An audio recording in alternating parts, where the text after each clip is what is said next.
பாடுபட்ட விதங்கள் ஒவ்வொன்றும் வேறு. ஒருத்தர் சமாதானமான முறையில் தன்னுடைய கருத்தை வலியுறுத்தணும் அப்படிங்கிற அடிப்படையில் போராட்டங்கள் நடந்திருக்கு.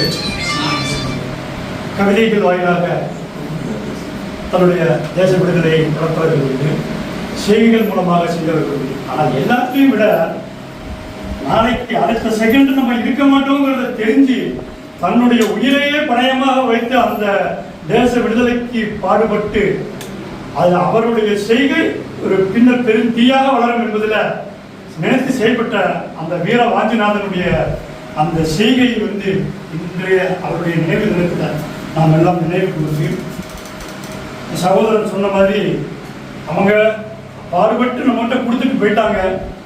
ஆனால் இன்னைக்கு இன்னும் சீரடைய வேண்டும். அதுக்கு நம்மளாலேயே முடியும். உங்களுடைய ஒரு அமைப்பு கருத்தம் பாதுகாப்பு இயக்கங்கிறது ஒவ்வொருத்தர் மனதிலிருந்தும் வெளிப்படக்கூடிய செய்கை தான் இது. அந்த செய்கையை நல்ல செய்கையாக நாம் சபலமாக ஏற்று இந்த இந்திய வல்லரசையே ஒரு ஒற்றுமைமிக்க வல்லரசாக மாற்ற முடியும் என்ற ஒரு உயரிய நோக்கோடு நாம் அனைவரும் செயல்பட்டு இந்த அவருடைய நினைவு நாளிலே அவரை நினைவு கூர்ந்து அவருடைய தேசபக்தியை பாராட்டி நாம் அவருடைய வழியை மேற்கொள்ளும் என்று கூறி எனக்கு வாய்ப்பளித்த நல்ல உள்ளங்களுக்கு நன்றி கூறியிருக்கிறாங்க.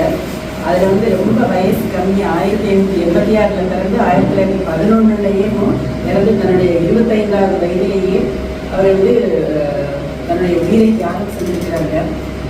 அவருடைய தன்னம்பிக்கையும் உறுதியும் தைரியமும் தியாகப்பற்றும் விடுதலை உணர்ச்சியும் இப்போ உள்ள அந்த இளைய தலைமுறையினருக்கு தெரியப்படுத்தணும். ஏன்னா விடுதலை எப்படி வாங்கினாங்க அப்படின்னு சொல்லிட்டு இப்போ உள்ள இளைய தலைமுறை இவ்வளவு சின்ன வயசுல அவர் ஒண்ணுமே அனுபவிக்காம 25 வயசுல போறதா இருந்தா அவர் எவ்வளவு ஒரு தியாகத்தை பண்ணியிருக்கணும். அந்த தியாகத்தை நம்ம போற்ற வேண்டும். அவர் சீக்கிரமே இந்த உலகத்தை விட்டு போயிருந்தாலும் அவருடைய நினைவு அவருடைய அந்த செயல் தியாக உணர்வு என்றென்றைக்கும் நினைத்திருக்கும். அதை அவருடைய நினைவை போற்றும் விதமாக இன்னைக்கு நம்ம அந்த கூட்டத்தை நடத்திட்டு இருக்கோம். இந்த சின்ன இதில் நடத்தாம ஒரு பள்ளியிலோ ஒரு கல்லூரியிலோ பண்ணியிருந்தோம்னா கூட நல்லா இருக்கும். அந்த பிள்ளைங்களுக்கு போய் சேரும். அந்த இவருடைய தியாக உணர்வு எல்லாருக்கும் போய் சென்று அடையணும்.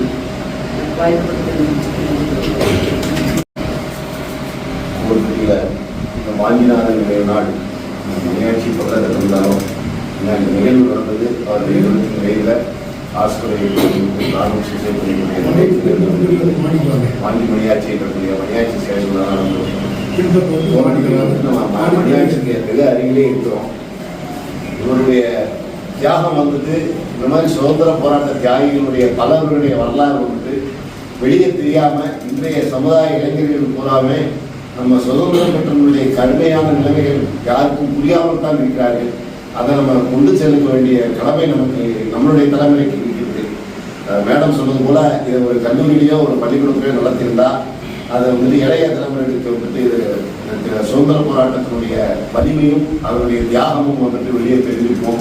நம்ம அடுத்த தடவை நீங்கள் சொன்ன மாதிரி ஒரு பெரிய அளவில் செஞ்சு இதை ஒரு காம்படிஷன் இந்த மாதிரிலாம் கூட நடத்தி நம்ம ஸ்கூல் லெவல்லையோ காலேஜ் லெவலையோ நடத்தி அதுக்கு மாணவர்களுடைய ஒரு ஊக்குவிப்பு கொடுக்குற மாதிரி செய்யணும் அப்படின்னு சொல்லி இன்றைய தாழ்மையாக கேட்டுக்கொண்டு இன்றைய நிகழ்வுக்கு இந்த அனைத்து உறுப்பினர்களையும் கருத்துரிமை கூட்ட உறுப்பினர்களையும் பிராமண மகா சபையினுடைய உறுப்பினர்களையும் சிறப்பிப்பதற்கு நன்றி தெரிவிக்கிறேன். நன்றி.